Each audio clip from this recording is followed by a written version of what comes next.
Đả lên để đâu?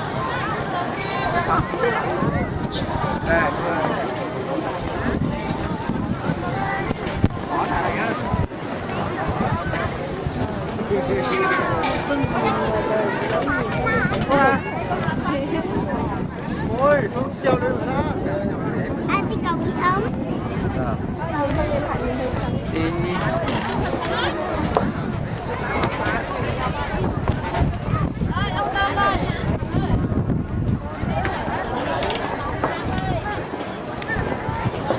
Đi cùng nhau nhá.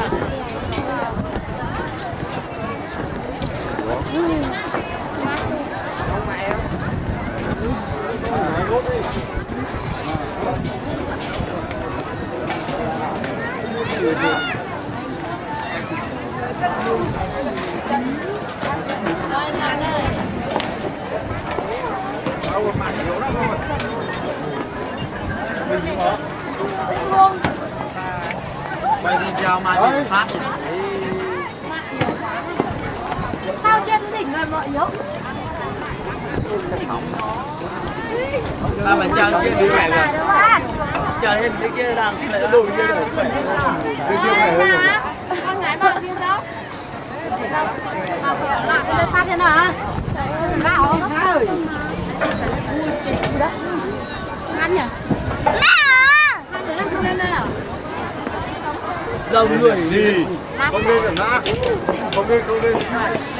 đây. Cái nào?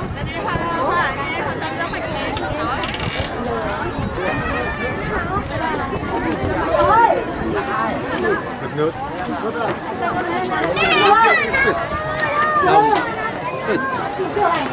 Đi nó là gì cơ? xong Không say xe nữa à? Cái gì cơ? lên đâu chưa? Lâu rồi. Lúc lên đây cho có ai mà có một số người, từ khoảng mấy mấy người nữa mà. Lên từ sớm rồi. Vừa mới lên à? Còn 1 tiếng thôi. Thì ở trường xong lên muộn thế. Tay lên. Chào tôi được không? Tay lên. Cứ quay để xe nó. Cái chỗ nào nó đông người thì cứ quay thôi.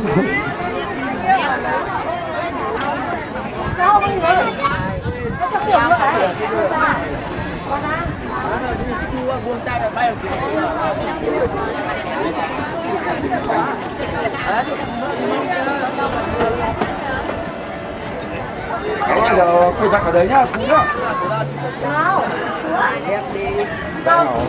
Nhìn nào máy quay đây rồi. Không đấy gì? Còn nhìn nó có dám nhìn nữa. Thế một cái loại lên.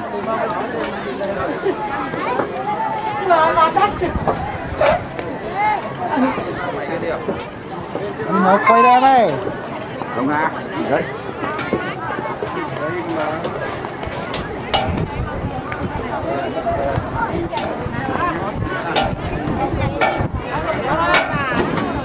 Lúc bé mới chồng mong tình đề xuống nào rồi. Giống cái cắt sỏi là phải lửa với lửa cắt sỏi cái Thịt tiền mà cũng lúc nó chim bỏ có luôn đấy. chả Đúng. Yeah. cái màu đa thì sẽ này lên Đủ doang mà nó không doang nó đến rồi. Nhưng chú lúc trong bú phải nó không sao. lúc đầu là mình cũng bỏ lên đi à. Đấy, tuổi bắt chủ thế này. Cái chúng mong cải mà chết chứ. Có thể hoạt động lại rồi. Là trí vậy.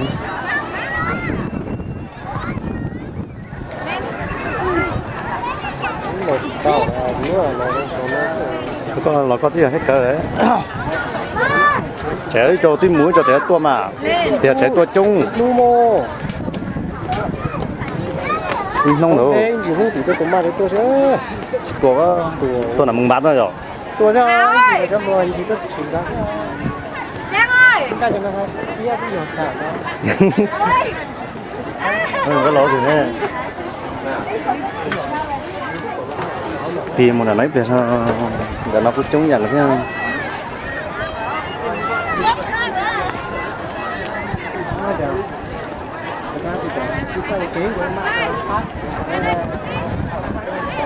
có lò gió tỏ có lò dễ tí gió tỏ gì nè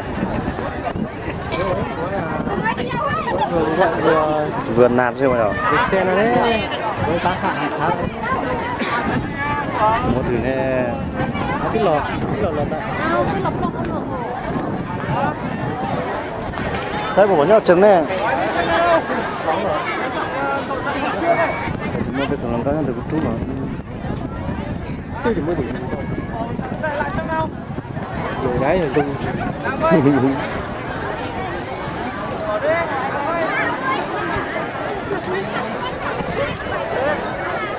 phát tiếp theo là cái tủ có sai là có mạng cú lu có lu à nhập to có lu à cú phao phải to có lu à bao to nhập to cũng mà một cú phao phải to có ba mã phát to tao thì à có lúc phát to cũng bắt à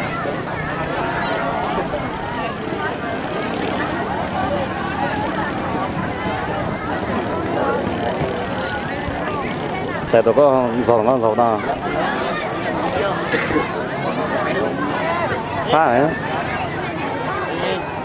biết được không cái lý ra này thảo đấy 9 có số 1 đến 9 thôi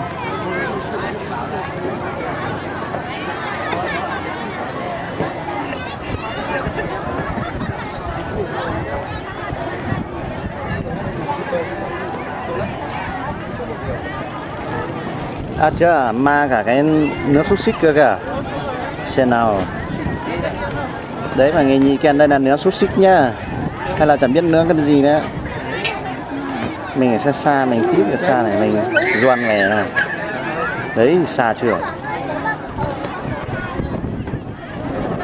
cái này chúng ta truy cập chào ôi con đi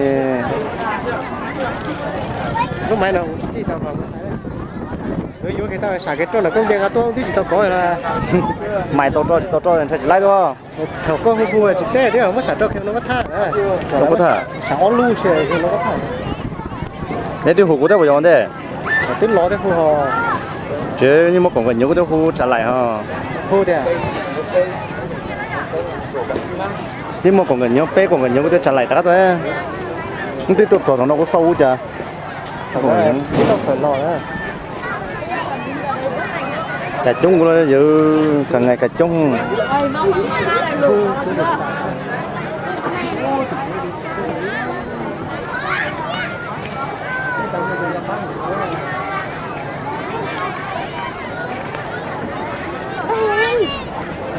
thằng đấy khó sao má má tụi tao lấy hả sao bay mấy chú Thành ở bay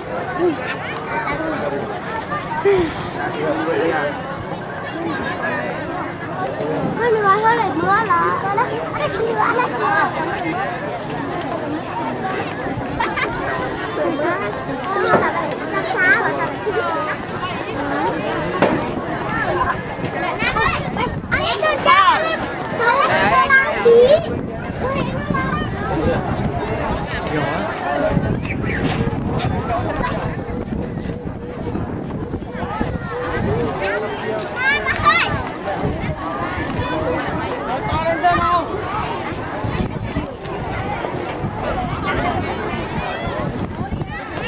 nhìn xuống đấy kia kìa mẹ kia kìa nhưng giờ này trồng phong nhiêu nhìn nó hay giả tôi trông nữa sát tin này bộ lò rẻ sát bé thiếu sát ở bé lò rẻ ta đi nữa bảo là luôn trồng là luôn là tiền chắp bó xiên khoản á nên chỉ có ta xin nó bảo lên lại tiền tao xiên khoản nữa trên lò trên máy là trông bảo giảm không là trông bảo giảm nè để cô sẽ tao tiền để bé nó có giờ lúc xiên khoản mẹ nữa bé cô vậy luôn trồng xiên khoản mẹ á xịt xia cho lên cho tụt xịt xia phải chờ cô tô cổng cho để bé lúc trông ba nữa nó này đâu chúng cái nó cô xã thì ta nó cái gì mà chỉ cho nên đó nè đi hà tôi trông gì nè họ rong chập lại mà giờ họ đã nó rong chập lại mà giờ lú va nè để chập ba mà rong gạo chập lại rong bị tiêu